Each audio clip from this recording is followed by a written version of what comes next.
Once upon a time, in the middle of winter, a queen sat by her window, sewing. The window frame was made of black ebony, and outside snowflakes were gently falling. As she gazed at the snow, she pricked her finger with her needle, and 3 drops of blood fell onto the white snow below.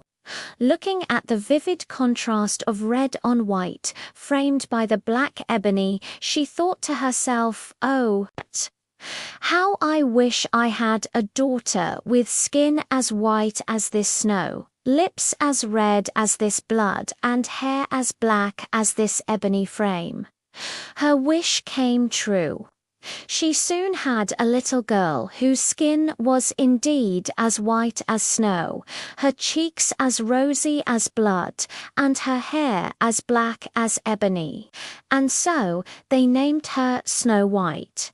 But sadly, soon after Snow White was born, the good queen passed away. A year later, the king married again. His new wife was stunningly beautiful, but she was incredibly vain and proud. She couldn't stand the thought of anyone being more beautiful than her. She owned a magical mirror, and every day she would stand before it, admire her reflection, and ask, "Mirror, mirror on the wall, who is the fairest of them all?" And every time the mirror would reply, "Thou, O Queen, art the fairest of all."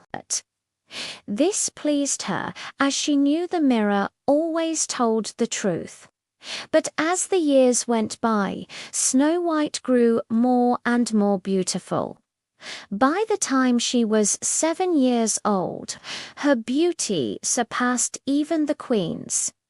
So one day, when the queen asked her mirror the usual question, it answered, "Thou, Queen, art fair, 'tis true, but Snow White is 1,000 times fairer than you."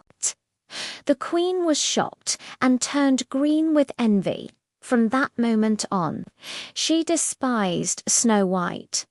Her jealousy grew so fierce that she finally summoned a huntsman and commanded him, "Take this child into the forest and get rid of her. I never want to see her again." The huntsman led Snow White deep into the woods. But when he drew his knife, the little girl began to cry, begging for her life. Her innocent tears melted the huntsman's heart. "Run away, you poor child," he said, leaving her to her fate among the wild beasts. He felt a great weight lift from his shoulders, relieved that he didn't have to carry out the queen's cruel order. Poor Snow White was now all alone in the vast forest. She was terrified. She ran as far as her legs could carry her, over sharp stones and through thorny bushes. Wild animals passed by, but none harmed her. As evening approached, she stumbled upon a tiny little cottage. Exhausted, she went inside. Everything inside was small but tidy. A table was set with a clean white cloth, 7 little plates, 7 little loaves of bread, and 7 little glasses of wine. Against the wall stood 7 little beds, all neatly made. Being very hungry and thirsty, Snow White ate a tiny crumb from each loaf and took a small sip of wine from each glass, so as not to take everything from just one. Then she tried the beds. One was too long, another too short, until finally the 7th one was just right. She lay down and quickly fell asleep. Later that night, the owners of the cottage returned. They were 7 dwarfs who spent their days mining for gold in the mountains. They lit their 7 little candles and immediately noticed that someone had been there. The first one asked, "Who has been sitting in my chair?" The second, "Who has been eating from my plate?" The third, "Who has been taking my bread?" This went on until the seventh dwarf, looking at his bed, discovered Snow White sleeping peacefully. He called the others, and they all gathered around, amazed by her beauty. "Good heavens, what a lovely child," they whispered. They were so enchanted that they let her sleep. The seventh dwarf ended up sleeping 1 hour in each of his friends' beds. The next morning, Snow White woke up and was startled to see the 7 dwarfs, but they were friendly, and she told them her whole story. They felt sorry for her and offered her a deal.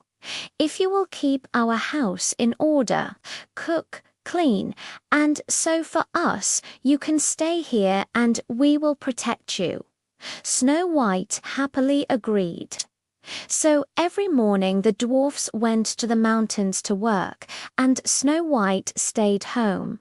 They warned her, "Be careful, your stepmother will soon find out you're here. Don't let anyone in." Meanwhile, the queen, believing Snow White was gone for good, went to her mirror and asked, "Mirror, mirror on the wall, who is the fairest of them all?"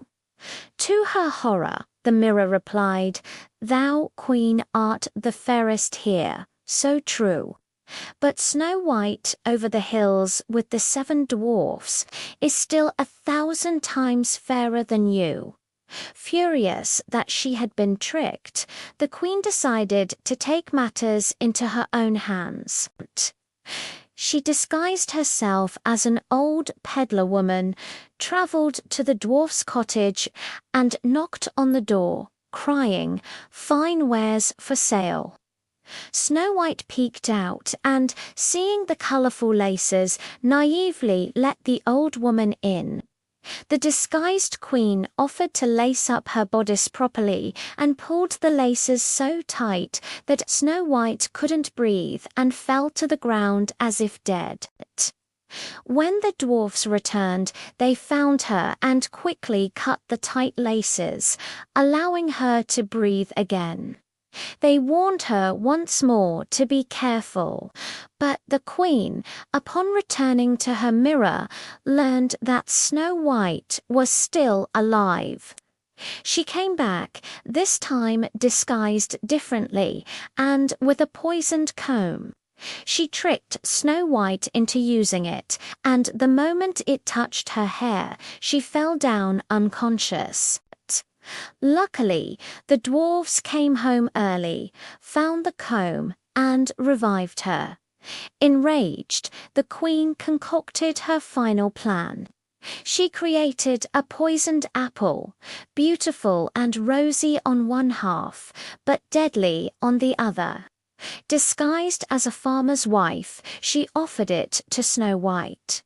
To prove it was safe, she took a bite from the harmless white side.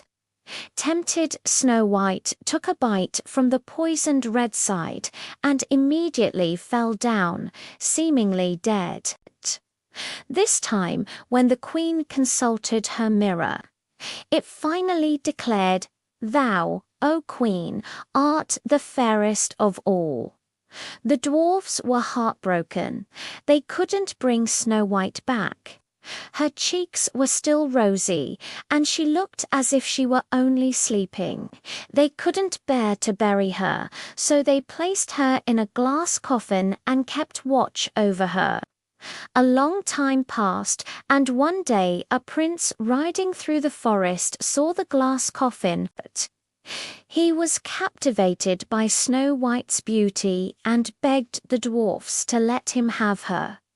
They pitied him and agreed. As his servants lifted the coffin to carry it away, they stumbled, and the jolt dislodged the piece of poisoned apple from Snow White's throat. She woke up, sat up, and asked, "Where am I?" The prince, overjoyed, told her everything and declared his love for her. Snow White fell in love with him too, and they planned their wedding. Everyone was invited, including the evil queen.